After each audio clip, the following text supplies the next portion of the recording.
मेरा नाम महर्षि माथुर है और मैं मध्य प्रदेश के बुंदेलखंड रीजन के छतरपुर जिले की नौगांव तहसील का रहने वाला हूँ। जैसे कि भैया ने भी बताया कि जो मेरे पिताजी हैं राजेंद्र प्रसाद खरे ट्रेनिंग सेंटर में यहाँ पदस्थ थे। अ, और मैं अगर अपने यूएचबी की यात्रा की बात करूं तो मेरी जो यूएचबी की यात्रा है, यूएचबी से परिचय मेरा श्री भगवान सिंह परमार जी के माध्यम से हुआ। कोरोना काल का समय था जब सेकेंड वेव का समय चल रहा था और काफी परेशान था मैं अपने में। और जी, तो जैसा मैं बता रहा था कि श्री भगवान सिंह परमार जी और मेरे पिताजी काफी लंबे समय से मित्र रहे हैं और दूसरे में एक दूसरे के प्रति आश्वस्ति है।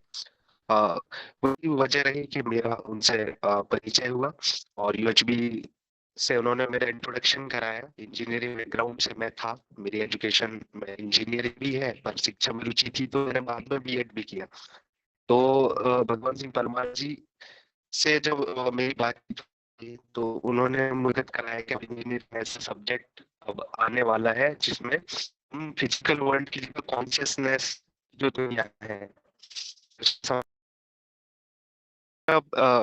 कंटेंट से परिचय हुआ और फिर मेरा मन बना और मैं भगवान सिंह अंकल के जो ट्रेनिंग सेंटर जो उनका सेंटर है यूएचबी लिविंग सेंटर नौगांव में, वहां मैंने जाना प्रारंभ किया। करीब 5-6 महीने में लगातार जाता था और वो मुझे सामने कंटेंट रखते थे, फिर हम डिस्कशन करते थे कंटेंट पे। विक्रम जी भी तब वहां हुआ करते थे, वो भी साथ में उनके साथ भी बैठना होता था, कंटेंट पे डिस्कशन होता था। इस तरीके से मेरा एक मन बनने लगा, एक समझ क्लियर होने लगी। उसके बाद आगे मुझे कानपुर में भी रहने का सौभाग्य मिला, गणेश सर के सानिध्य में सीखने समझने का मौका मिला। और फिर उसके बाद भोपाल में धीरेन्द्र चतुर्वेदी सर के माध्यम से मुझे आईएससी जिसका पुराना नाम पीजीबीटी कॉलेज है, वहाँ सीएम राइज की वर्कशॉप और वर्कबुक और कंटेंट डेवलपमेंट का काम चल रहा था, उसमें भी मुझे कार्य करने का एक सौभाग्य मिला। इस तरीके से एक यूएचबी की यात्रा रही। अब मैं पहले स्टेप्स पे अपनी बात रखूंगा, फिर आगे यात्रा पे और थोड़ा मैं अपनी बात रखूंगा बाद में। तो सबसे पहले जो एक्सरसाइज 1 है, स्वयं से स्वयं को देखना। तो एक्सरसाइज 1 का जो पहला स्टेप है अपनी कल्पनाशीलता को देखना। तो अब मैं कह पाऊंगा कि अब कल्पनाशीलता पे काफी ध्यान जाने लगा है। स्पेशली जो मॉर्निंग सेशन चलता है उसको मैं लगभग, अगर मैं ट्रैवलिंग में नहीं हूँ, प्रयास करता हूँ रोज ही सुनने का। तो उस दौरान तो मेरा ध्यान जाता ही है। मैं प्रयास करता हूँ कि एक डेडिकेटेड 5-10 मिनट तो कम से कम मिनिमम अपनी कल्पनाशीलता को देखने का प्रयास करूँ। कल्पनाशीलता में जो भी मेरे भाव चल रहे हैं वो सहज है या नहीं, अब मैं काफी स्पष्टता से मैं कहूंगा कि मैं उसको देखने में एटलीस्ट इस सेशन में तो काफी सफलता मुझे प्राप्त हुई है। इससे पहले के सेशंस में मैं इतना नहीं कह पाता, पर इस बार थोड़ा मैंने डेडिकेशन से तो किया है इसको कि मेरे भीतर क्या भाव चल रहे हैं उसको मैं ठीक ठीक देख पाऊँ। जो भी मेरे भीतर भाव चल रहे हैं वो मुझे सहज स्वीकार है नहीं, इस तरीके का देखने का प्रयास इस बार काफी मैं कहूंगा कि थोड़ा दृढ़ निश्चय से मैंने प्रयास किया है। जो भी भाव विचार मेरे भीतर चल रहा है उसका निर्णय कौन लेता है, ये मुझे काफी महत्वपूर्ण स्टेप लगता है। और मैं इसको बहुत बार अपने में ध्यान भी दिलाने का प्रयास करता हूँ कि अगर मेरा भाव कोई भी घटना से डिस्टर्ब होता है तो ये निर्णय किसका है, ये जो मेरे भाव भीतर डिस्टर्ब हो रहे हैं ये निर्णय किसका है। ये मुझे बहुत महत्वपूर्ण स्टेप लगता है। इवन इस स्टेप को मैंने लिख के अपने कमरे में भी चिपकाया हुआ है। और कभी भी मेरा भाव बिगड़ता है तो कमरे में मैं इसको देखता हूँ और मेरे भीतर ये बात ध्यान आ जाती है कि निर्णय तो कहीं ना कहीं मेरा ही है। जैसा कि भैया ने बताया कि मेरा अभी प्राइमरी स्कूल में अपॉइंटमेंट हुआ।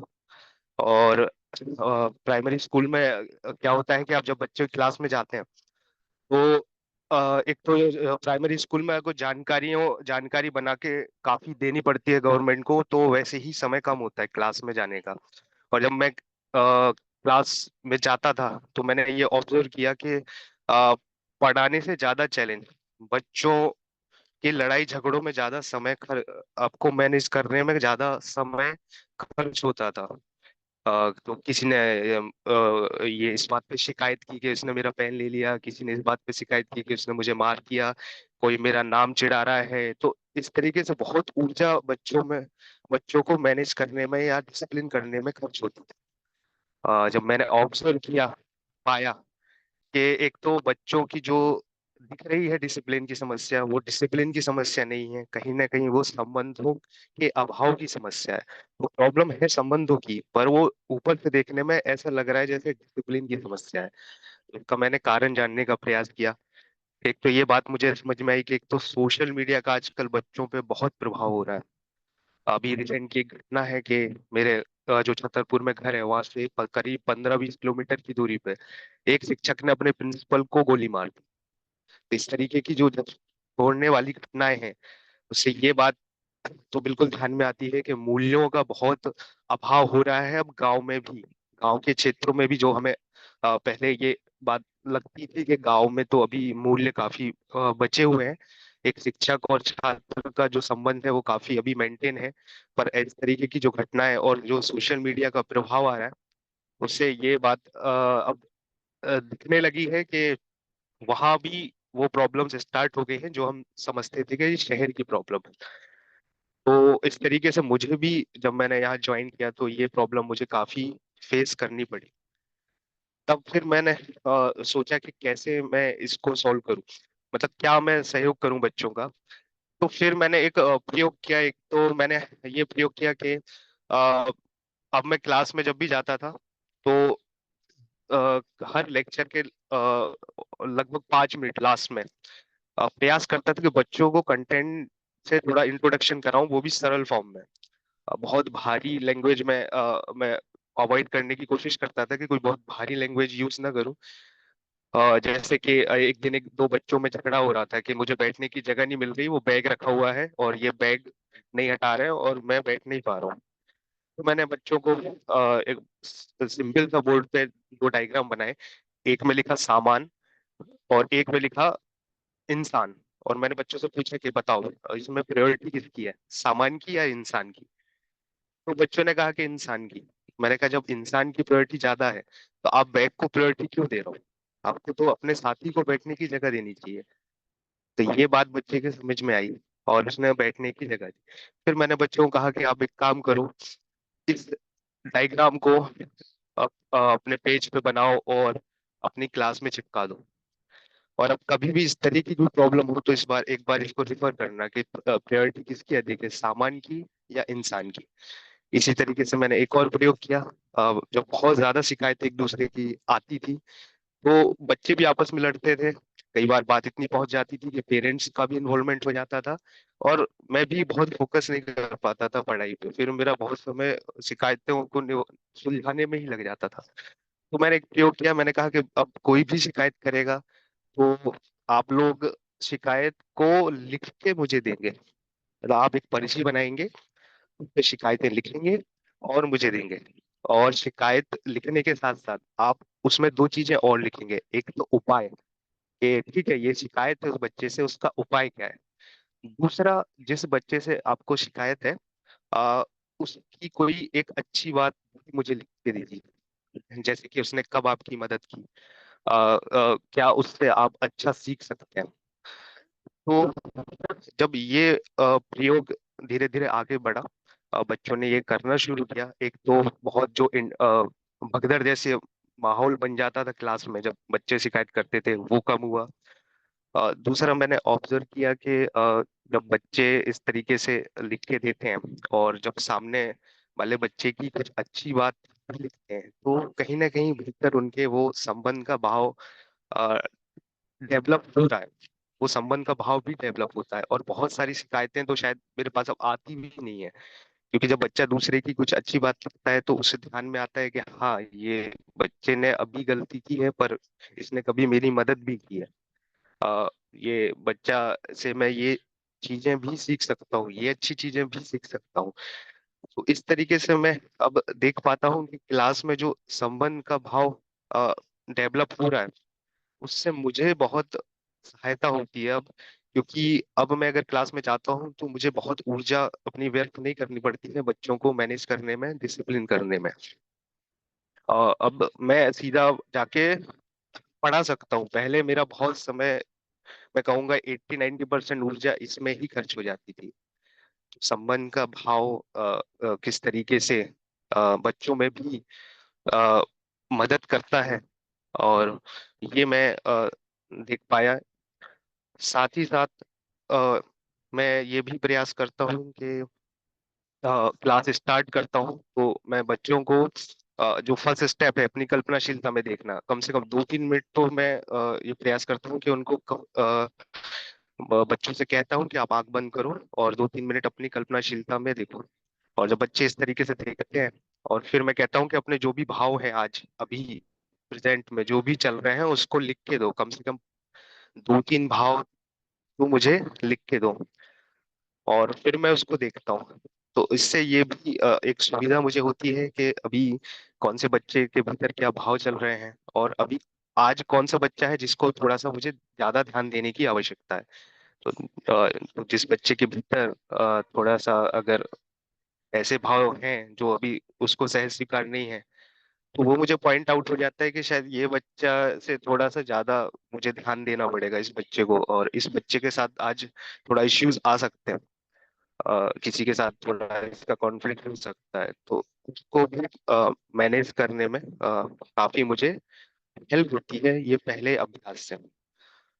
अ, इस तरीके से कुछ प्रयोग करने का मैं प्रयास कर रहा हूँ। फर्स्ट स्टेप को मैं अपने में भी देखने का प्रयास कर रहा हूँ, और ये बात मुझे बिल्कुल ध्यान में आती है कि अगर मेरे भीतर भी संबंध का भाव चलता है तो मैं भी बहुत अच्छे से प्रस्तुत हो पाता हूँ बच्चों के साथ, अपने जो भी साथी शिक्षक है उनके साथ, और जहाँ मैं काम कर रहा हूँ उसमें जो भी गतिविधि करता हूँ अगर मैं अपने में सहज स्वीकार भाव से करता हूँ तो बहुत अच्छे आउटपुट्स आ पाते हैं।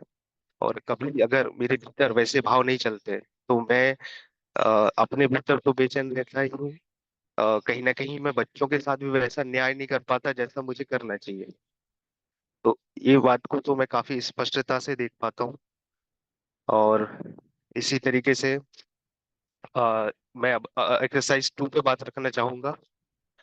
जो एक्सरसाइज 2 है, स्वयं से स्वयं को देखना और स्वयं से शरीर को देखना। तो एक्सरसाइज 2 में ये बात तो बिल्कुल स्पष्ट हो पाती है कि शरीर और सेल्फ दो अलग अलग वास्तविकताएं हैं, और उसको भी मैं देखने का प्रयास करता हूँ। जब मैं सुबह डेडिकेटेड 5-10 मिनट अपने लिए निकालता हूँ तो कहीं ना कहीं लास्ट के जो 2-3 मिनट हैं उसमें मैं प्रयास करता हूँ कि मेरे शरीर में क्या संवेदनाएं और हो रही हैं, और वो मुझ तक क्या संकेत के माध्यम से मैसेज पहुंचा रही हैं उसको देखने का मैं प्रयास करता हूँ। और किस तरीके के संकेत मेरे सेल्फ से बॉडी तक जा रहे हैं उसको मैं देखने का प्रयास करता हूँ। और उसमें ये भी देख पाता हूँ कि दोनों में भीतर जो भी आदान प्रदान हो रहा है उसमें कहीं ना कहीं एक दूरी तो है। अ, ये जो दूरी है, मुझे लगता है कि ये समझना मुझे काफी हेल्प किया है, मुझे पर्सनल ग्रोथ में बहुत हेल्प की है। क्योंकि पहले इस चीज को मैं बहुत ऑब्जर्व नहीं कर पाता था। पहले ये मेरे साथ इश्यू था कि अगर मुझे कोई भी संवेदना शरीर में होती थी तो मैं उससे घबरा जाता था। अगर बुखार हुआ तो मैं बहुत ज्यादा सोच लेता था कि कहीं मुझे बहुत एक्सट्रीम बुखार तो नहीं हो गया, कोई चोट लग गई तो कब ठीक होगी। इस तरीके से बहुत मैं जो भी संवेदना थी उसके साथ बहुत गलत अर्थ जोड़ता था। बहुत सारी चीजें मेरे संस्कार में भी पड़ी हुई थी, उसके उसको मिला के ही मैं उसका अर्थ देखता था। खासकर कोरोना के समय तो ये स्थिति बहुत ही अ, मतलब मैं कहूंगा कि खराब हो गई थी। कोरोना में अगर मुझे थोड़ा सा भी सर्दी जुकाम होता था तो बहुत मतलब मैं डर जाता था। मैं उस मतलब जितने भी गलत संस्कार हैं सबको मैं जोड़ लेता था। तो इस अभ्यास से मैं कहूंगा कि बहुत मेरा ये भय कम हुआ है बीमारियों का। अदरवाइज पहले तो बहुत ज्यादा हावी हो जाया करता था मुझ पे ये भय। दूसरा, अ, इस बार मैं इस सेशन की मैं जो उपलब्धि है उसको कहना चाहूंगा कि जब मैं यहाँ ज्वाइन किया था तो मेरा खाने पीने का सिस्टम काफी डिस्टर्ब हो गया था। और कुछ भी मैं खाने लगा था। और जो संवेदनाएं समोसे से और फास्ट फूड से, उसको भी कहीं ना कहीं मैंने स्वीकृति दे दी थी। और बहुत मैं उसको ऑब्जर्व नहीं कर पा रहा था। पर फिर मैंने अप्रैल मई में ये निर्णय पूर्वक ये तय किया कि अब मैं जो भी खाऊंगा उसको बहुत बारीकी से ऑब्जर्व करूंगा कि उससे किस तरीके की संवेदना मेरे भीतर आ रही है, और उसको खाने के बाद मेरे शरीर पे क्या असर होता है।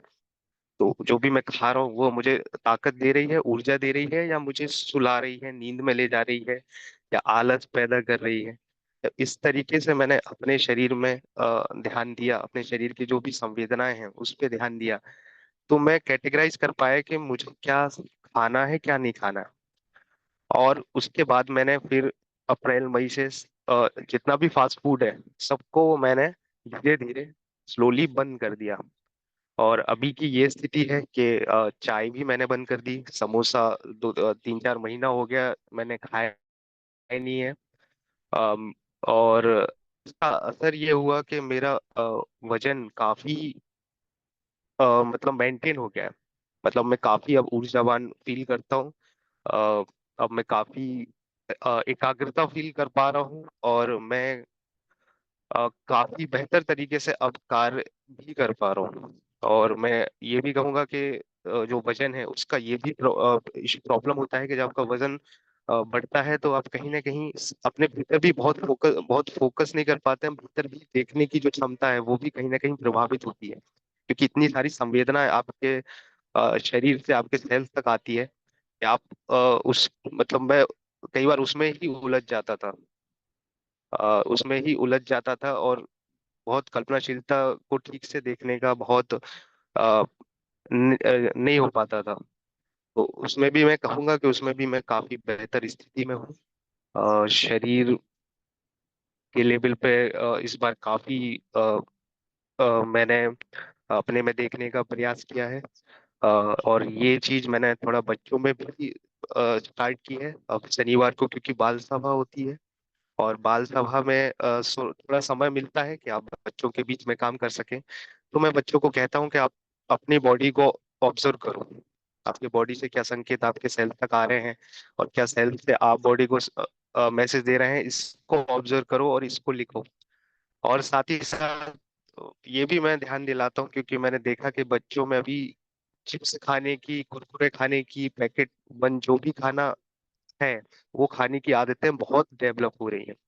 तो ये भी मैं प्रयास करता हूँ कि बच्चों को ध्यान दिलाऊं कि आप जो भी पैकेट बंद खा रहे हैं वो आपके शरीर का शोषण कर रही है या पोषण कर रही है। जो भी संवेदनाएं उनसे आपके अंदर आ रही हैं वो आपका सच में पोषण कर रही हैं या सिर्फ आपका एक्साइटमेंट बढ़ा रही है। तो इस तरीके का भी प्रयोग मैंने बच्चों में किया कि बॉडी को भी ऑब्जर्व करने का भी एक प्रक्रिया को डेवलप कराने का एक प्रयास किया। और उसके बाद जो एक्सरसाइज टू में जो सेवेंथ स्टेप है, शून्य को ऑब्जर्व करने का, मेरा होना शून्य के साहसित्व में बना हुआ है और मैं निरंतर क्रियाशील हूँ। तो इसका तो मैं ये कह पाऊंगा कि इस बार मैंने थोड़ा अभ्यास किया है। जब भी मैं सुबह बैठता हूँ तो ये फील करने की कोशिश करता हूँ कि मेरे आसपास एक विशाल शून्य है, और मेरे भीतर भी शून्य है, उसको मैं देखने का प्रयास करता हूँ। और अ, जैसा कि मैं ये कहूंगा कि उसमें मुझे बहुत सफलता तो मैं नहीं कहूंगा कि मुझे हुई, बट इसको देखने में इस बार जो प्रयास है वो काफी मैं कहूंगा कि तेज हुआ है। अ, खासकर मैं सुबह जब टेरेस पे आता हूँ और बैठ जाता हूँ और कई बार ऊपर देखता हूँ तो एक विशाल शून्य मुझे दिखाई देता है। और ये बात मुझे ध्यान में आती है कि कहीं ना कहीं मेरे भीतर भी वैसा ही शून्य है, बस मैंने उसको भीतर वैसा उतर के देखा नहीं जैसा मैं बाहर देख पाता हूँ। तो इस तरीके से मैं जो मेरे भीतर शून्य है उसको देखने का और प्रयास मैं करूंगा। और अ, ऐसी मैं उम्मीद करता हूँ कि आगे वाले जो सेशंस हैं उसमें मैं इस पे और अपनी स्पष्टता से बात रख पाऊंगा। अभी मैं इस पे सिर्फ इतनी ही बात रखूंगा। आगे जो बात है कि सुख स्वभाव है या प्रभाव, तो अब मैं इसको बिल्कुल स्पष्टता से कह सकता हूँ कि सुख स्वभाव ही है। पहले ऐसी बहुत सारी मान्यताएं मेरे भीतर थी कि सुख प्रभाव है। सुख तो बाहरी संसाधनों से ही आएगा। सुख तो अनुकूल जो संवेदना है, उसमें से मिलने वाले भाव है, उससे ही आएगा। पर मॉर्निंग सेशंस और वर्कशॉप्स में सेल्फ एक्सप्लोरेशन की स्पष्टता के बाद ये बात बिल्कुल ध्यान में आती है कि सुख स्वभाव ही है और वो अपने भीतर से ही आएगा। इस बात को मैं देख पाया जब मैं इंजीनियरिंग में था, मैं किस तरीके से जी रहा था, और जब मैं अभी भोपाल में था, जब यूएचबी की मुझे जिम्मेदारी दी गई, मैं उस तरीके किस तरीके से जिया, एक दिन मैं उसका सेल्फ असेसमेंट कर रहा था। तो मेरा ध्यान गया कि मैं शायद कहीं ज्यादा खर्चे कर रहा था जब मैं इंजीनियरिंग में था, और उससे बहुत कम खर्चे में मैं भोपाल में रहा जब मैं यूएचबी की मुझे जो जिम्मेदारी दी गई थी और मैं पीजीवीटी कॉलेज में था। तब मैं रहा, मैं बहुत ही कम संसाधन में वहां रहना मेरा हुआ। जबकि स्वभावतः ये होता है कि एक उम्र के साथ आपके खर्चे भी बढ़ते जाते हैं, पर क्योंकि वो बात मुझे ध्यान में थी, अभी भी उस बात को मैं अपने में भीतर ध्यान रखता हूँ कि जो वस्तुएं हैं, जो भी सुविधा है, वो आवश्यकता के अनुसार ही मुझे चाहिए। तो ये बात मुझे ध्यान में रहती थी जब भी मैं बाजार अभी भी जाता हूँ या तब भी बाजार जाता था। तो हमेशा मेरे भीतर ये प्रश्न, या मैं अपने आप से ये पूछता था कि जो भी ये वस्तु है, जो भी मुझे ठीक लग रही है, उसका मैं निर्णय कैसे कर रहा हूँ? संवेदना से प्रभावित होकर कर रहा हूँ या सही समझ से प्रभावित होकर कर रहा हूँ? तो जब मुझे ये बात ध्यान में आती थी कि कहीं ना कहीं संवेदना से या मान्यता से प्रभावित होकर मैं ये वस्तु की तरफ आकर्षित हो रहा हूँ, तो स्वतः ही वो वस्तु लेने का निर्णय गिर जाता था। फिर मुझे ये स्पष्ट हो जाता था कि ये वस्तु मुझे अभी चाहिए ही नहीं है। तो ये एक चेक पॉइंट मैं अपने भीतर जब भी मैं मार्केट जाता हूँ या कभी मॉल वगैरह जाता हूँ, तो ये चेक पॉइंट मैं जरूर अपने भीतर एक रखता हूँ कि जो भी वस्तु मेरे लेने का मन बन रहा है, वो कहीं मान्यता से या संवेदना से प्रभावित होकर तो नहीं बन रहा है। तो इस तरीके से मैं देख पाता हूँ कि आप काफी कम संसाधन में भी मैं बहुत ठीक तरीके से जी पाता हूँ। और जो भी मुझे उपलब्ध संसाधन है उसका मैं ठीक ठीक मैनेजमेंट भी कर पा रहा हूँ। ये इस चीज में भी मुझे काफी सफलता अ, हुई है। अ, ये एक यूएचबी के कंटेंट को समझने के बाद मैं उसको काफी बड़ी अपनी उपलब्धि कहूंगा। अ, आगे अब मैं संक्षिप्त में, क्योंकि समय कम है, अपनी बात रखूंगा। क्योंकि मैं एक ऐसे परिवेश में काम कर रहा हूँ जो कि विलेज, एक गांव का परिवेश है, और मैं देख पाता हूँ कि यहाँ बहुत एक संभावना है। क्योंकि गांव में अभी भी थोड़े वो मूल्य हैं जो जिस मूल्य की हम बातें करते हैं, वो जो संबंध का भाव है, जो प्रकृति के साथ सहअस्तित्व का भाव है। क्योंकि ज्यादातर लोग या तो फार्मिंग करते हैं या फिर प्रकृति से जुड़ा कोई भी जो भी कार्य है वैसा ही करते हैं, और एक परिवार व्यवस्था की जो दृढ़ता है वो भी विलेज में देखने को मिलती है। अपने लेवल पे मैं जो प्रयास करता हूँ कि जब भी पेरेंट्स टीचर मीटिंग होती है, तो मैं प्रयास करता हूँ कि एक तो बच्चों के साथ तो संबंध के भाव जो है पेरेंट्स में, वो तो हो ही, साथ में अदर पेरेंट्स के साथ भी संबंध का भाव, अदर बच्चों के साथ भी संबंध का भाव कैसे डेवलप हो, इस तरीके का कुछ मैं प्रयास करता हूँ कि इस तरीके का कुछ संवाद हो पेरेंट्स टीचर मीटिंग में। और मुझे काफी संभावना दिखती है इस गांव में। काफी अगर ठीक तरीके से डेडिकेटेड मैं कुछ कर पाऊँ तो काफी संभावना इस विलेज में दिखती है जिस विलेज में मैं पोस्टेड हूँ। क्योंकि कहीं ना कहीं वो संबंध का भाव, व्यवस्था, सहअस्तित्व, वो कहीं ना कहीं अभी उसमें दिखाई पड़ती है। उस तरीके से सब लोग का मिलके रहना, जो परिवार व्यवस्था को प्रायोरिटी देना, प्रकृति को प्रायोरिटी देना, वो बहुत दिखाई पड़ती है। तो मैं आशान्वित हूँ कि मैं कुछ इस तरीके का प्रयास आगे करूं, ताकि उस चीज को और अ, दृढ़ता मिले, और मेरी भी एक्सप्लोरेशन की यात्रा बहुत अच्छे से हो पाए, और मैं भी उससे जो भी सीख सकता हूँ इस यात्रा में, वो भी मैं अच्छे से अपने में बेहतर कर पाऊँ। अ, आगे भागीदारी की बात है तो भागीदारी के रूप में स्कूल एजुकेशन में, आनंद संस्थान में जो भी स्पेशली सीएम राइज से जुड़ा जो भी कार्य हो रहा है, मैं अभी बहुत समय तो नहीं दे पा रहा हूँ उसमें, बट मैं जितना प्रयास करता हूँ कि जितना मैं उसमें समय दे पाऊँ, मैं अपना समय दूं। ऑनलाइन सेशंस को प्रयास करता हूँ, ज्यादातर ऑनलाइन सेशन, जैसे आनंद ग्राम का ऑनलाइन सेशन से मंगलवार को उसमें मैं जुड़ता हूँ। उसमें एक अपनी भागीदारी करने का प्रयास करता हूँ। गुरुवार को स्वतः स्वतंत्रता स्वराज जो सेशन चलता है, जो कि हमारे बुंदेलखंड रीजन के परिवार ही उसमें मोस्टली रहते हैं, जो भगवान सिंह परमार जी, गणेश सर, भानु भैया के मार्गदर्शन में जो एक सेशन चलता है, उसमें भी मैं अपनी भागीदारी को सुनिश्चित करता हूँ। और इस तरीके से मैं एक तरीके से शिक्षा विभाग में, क्योंकि मेरी रुचि भी शिक्षा में है, मेरा एक कमिटमेंट तो है कि मैं मुझे शिक्षा विभाग में जो भी उपलब्ध अवसर है, मैं उसमें जितना पॉसिबल है मैं अपनी भागीदारी कर सकूं।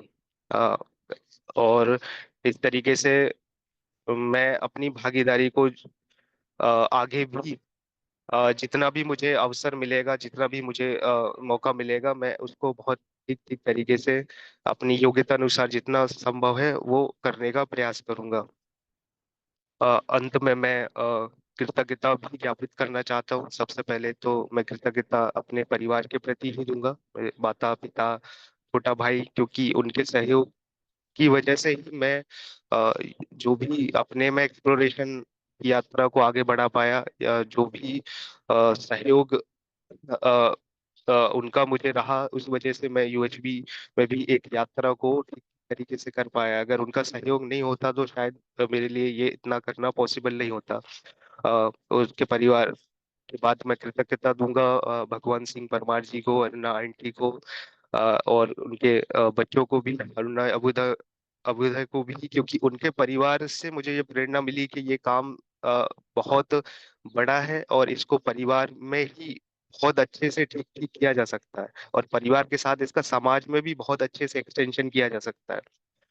और उसके बाद मैं कृतज्ञता दूंगा गणेश सर को, जिनके साथ मुझे मुझे कानपुर में भी रहने का सौभाग्य मिला, और बहुत सीखने का मुझे सौभाग्य मिला।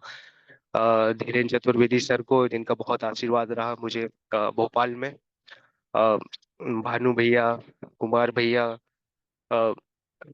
विक्रम जी, ऐसे और भी मैं जिनका नाम भूल रहा हूँ, मैं उनके लिए क्षमा चाहता हूँ, बट ऐसे बहुत सारे लोगों का सहयोग रहा, जिनके सहयोग से मेरी यात्रा एक्सप्लोरेशन की एक ठीक ठीक दिशा में हो पाई। तो इन सभी को मैं अपनी कृतज्ञता ज्ञापित करता हूँ, और इतनी बात कह के मैं अपनी बात को समाप्त करना चाहूंगा। जी, नमस्ते। जी। तो मेरी तरफ से पहले तो परिवार को बधाई, जिस तरह से पिता और पुत्र ने शेयरिंग की है, इसे बहुत अच्छी संभावना दिख रही है परिवार में भी, और परिवार की जो परिवार समूह में जो भागीदारी हो सकती है, समाज में जो भागीदारी हो सकती है, उस अर्थ में महर्षि भैया के शेयरिंग के लिए कहूँ, बहुत ही अच्छी शेयरिंग रही भैया की। जिस तरह से आप बच्चों के साथ प्रयोग कर रहे हैं, जिस तरह से आप स्टेप बाय स्टेप ऑब्जर्व कर रहे हैं, जिस तरह से आप अपनी सीमाओं को भी देख पा रहे हैं फिलहाल, कि हम कहाँ तक ऑब्जर्व कर पा रहे हैं और क्या शेष रह जा रहा है, और उसको आप हर स्टेप को जीने से जोड़कर अ, दूसरों तक पहुंचाने का और स्वयं में भी देखने का प्रयास कर रहे हैं, वो प्रशंसनीय है। बड़े ही सहजता से, बारीकी से आपने अपनी बात को रखा, और आप लगभग हर बैच में सेशन को अटेंड भी कर रहे हैं। सीएम राइज स्कूल से भी जुड़े हुए हैं, तो आप एक बड़े कार्यक्रम के भाग भी हैं, है ना। और भगवान भैया का जो स्वतंत्रता स्वराज कार्यक्रम है उससे भी जुड़े हुए हैं। तो इस तरह से बहुत अच्छी संभावना दिखाई दे रही है मुझे, और काफी कंसिस्टेंटली आपने चीजों को रखा, ये भी काफी अच्छा रहा। तो मैं तो कहूँगा कि बहुत ही अच्छा है, इसको और थोड़ा बारीकी को बढ़ा सकते हैं आगे, और वो अवसर तो है ही।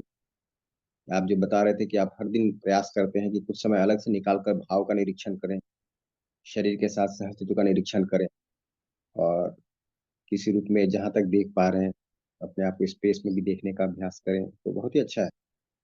बहुत ही सुखद संभावना है भविष्य के लिए। भागीदारी के लिए मैं कहूँगा कि अभी अगर आप आनंद विभाग के साथ भागीदारी को बढ़ा सकें तो अच्छा रहेगा। अभी एमपी में एक बड़े पैमाने पे आनंद विभाग के द्वारा स्कूल्स के विकास के लिए काम किया जाना है। पहले सीएम राइज स्कूल्स ही थे जो जुड़े थे, उसके बाद शहर के स्कूल भी जुड़ गए हैं, और जो भी सूचना मिल रही है लगभग 600 विद्यालय जुड़ जाएंगे पूरे एमपी से। और आने वाले समर्स में 36 वर्कशॉप्स प्लान्ड हैं। तो आप अभी से अगर वहाँ की जो कोर टीम है उसका जुड़ के कोऑर्डिनेशन शुरू करेंगे तो उसके लिए एक अच्छी संभावना बनेगी। मुझे लगता है शासन से आपको उसके लिए सारा अवसर भी मिलेगा। और आप जिस तरह से अपने ऊपर काम कर रहे हैं, आप अगर अपने साथ एक टीम को भी वहाँ जोड़ पाएं, डेवलप कर पाएं और उनको लगा पाएं तो बहुत ही अच्छा रहेगा। तो मुझे तो बहुत सुखद संभावना दिख रही है।